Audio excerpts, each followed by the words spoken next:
Hi BookTube, what's up? Welcome back to my channel. My name is Juan, I am just one reader, and I am here with a very exciting special book review of a book that I just finished reading, and I think it's changed my life. I really think so. This is a book that I will probably reread forever until I die, and I know that when I am older and I look back on my reading history, I will remember this book and the reading experience that I just had, because this was a reading experience like the ones that you get only every so often. It's very rare for me to feel so passionately and so emotionally about a book, to feel the emotional impact and resonance of a book. I just hadn't had an experience like this in quite some time, and I'm really excited to share this book with you guys. The book is Apple of My Eye by Helen Hanff. It was written in the late 70s. I think it was 1977. This is published by Moyer Bell, and it is 174 pages, so you can read it over the weekend or in a couple of sittings. It is very fast-paced, and the chapters are short, so it's just a very light, fun ride. Now, Helen Hanff is mostly known for her other book, 84 Charing Cross Road, which is about her correspondence with a bookseller in London. It's a very popular book. I haven't read it myself, but I do own it and I have it on my TBR, and I will try to read it very soon, because if it is anything like this book, I will love it. Now, Apple of My Eye is a book that I cannot believe there's such a perfect match for me. I mean, I read the first paragraph in the book, just the first paragraph. I put it down and I said to myself, I actually said out loud to myself, this is gonna be my favorite book ever. And I don't know if it's my favorite book ever, but it absolutely has made it into my favorite books of all time. Like, that's a big deal. This is a book that is a 100% match for me. I don't know if that will be the same for everybody, but it was just perfect for me personally. So first, I want to tell you guys how I got this book.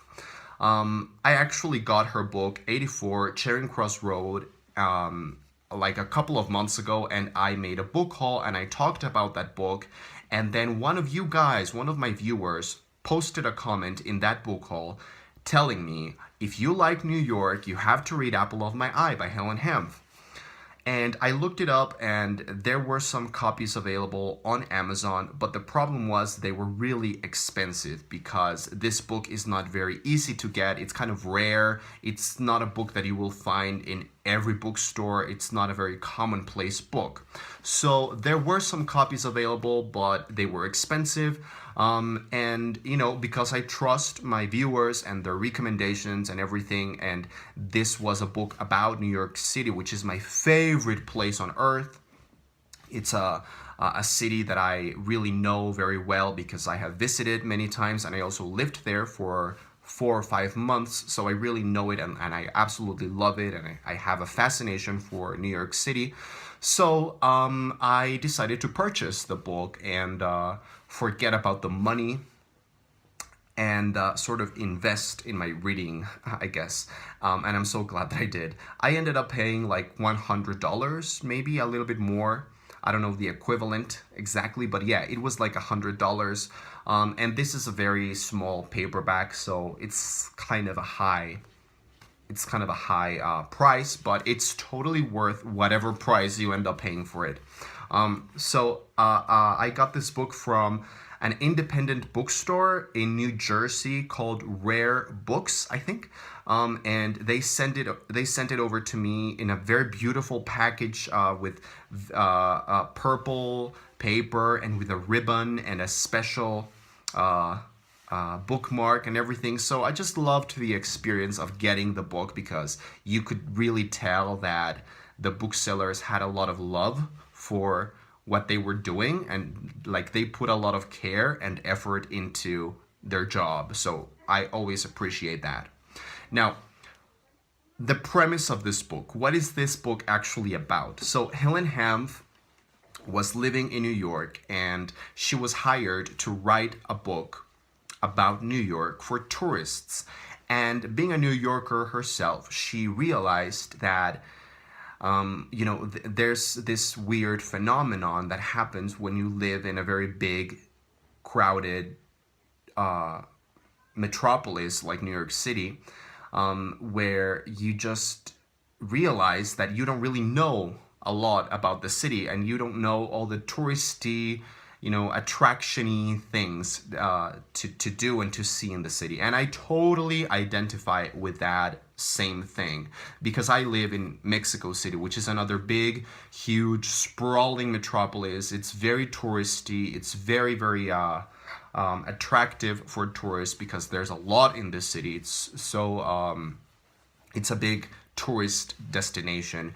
And I found that I don't really know a lot about my city. I don't really know a lot about the tourist attractions and the things that you go and see as a tourist. So she decided to call a friend who was also a New Yorker, and just like herself, she was kind of ignorant about this touristy stuff and this sightseeing things. So together, both of them decided to take the tours and start walking around the city and going to all the attractions and all the places and museums, and just discover or rediscover their own city. Which is something that I've also done here in Mexico City. Sometimes I've taken the sightseeing buses and some tours, and you really get to discover a city where you have lived your entire life, and it's such a fun experience. So that's what the book is about. It's about these two middle-aged women, friends, going around New York City, having adventures, discovering places. There's a lot of places in here that you will, of course, recognize, like the Statue of Liberty and some others. But there's some like little gems that I personally had no clue they existed, and I have really taken those suggestions and recommendations for the next time I go visit New York. I will absolutely use this book as a guide to make my way through the streets of New York and the less popular sites there are to see. The book is written with a delicious style. Helen Hanff just feels conversational and friendly, interesting, funny. It's very light, and there's not an elaborate turn of phrase or anything at all. It's just a person, a very close friend, telling you all the funny things and interesting things that she discovered while she was on a trip or in a tour with her friend.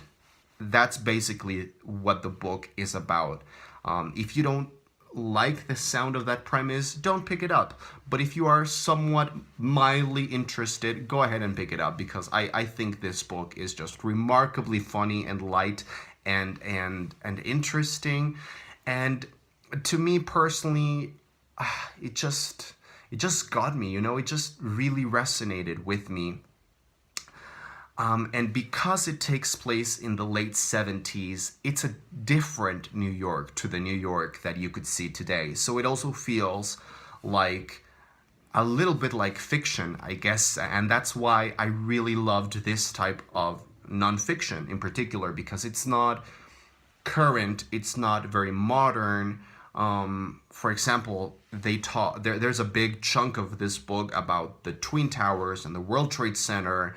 And oh man, that part really got me emotionally, just to think that she was writing this having no idea of what was going to happen like 20 years, 30 years after that. It was devastating.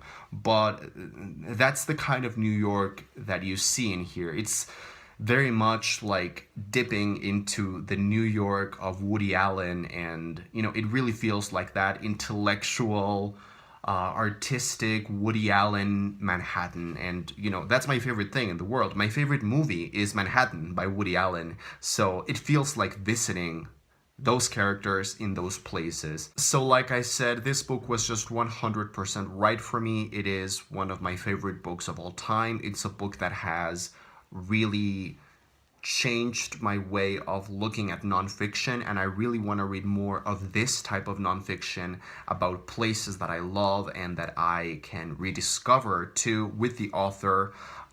This kind of travel memoirs, I really want to get a little bit more into that because I think I really enjoyed this one, so I could enjoy more. In particular, I want to read more of Helen Ham's work because she has more books in this sort of vein. She has some more books about New York.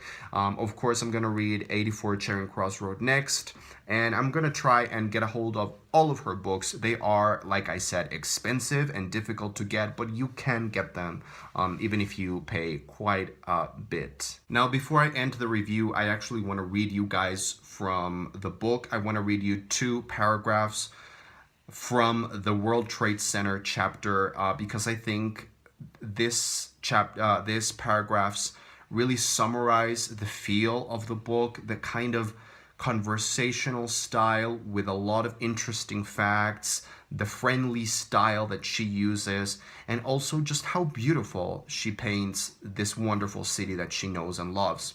And also it has this horribly devastating but beautiful feel about talking about the World Trade Center years before tragedy was about to strike. So here's a bit of the book. One thing about the World Trade Center, you don't need a map to find it. With our eyes on the severe twin towers jutting skyward, we steered a zigzag course through winding streets until we came to an intersection seething with traffic across the street from it. As we waited for a green light, we looked across the street and saw, in front of the Trade Center and blocking the entrance to it, cement mixers, mounds of earth, piles of wooden boards, and the rest of the construction mess out of which the center's landscaped plaza will have emerged by the time you read this. You know the problem with this book? I said to Patsy. I want to write about the Trade Center Plaza, and I can't because it isn't there yet. I want to write about Radio City Music Hall, and I'm not sure it'll still be there when the book comes out. No other city on earth has such a mania for tearing down the old to build the new, which I approve of.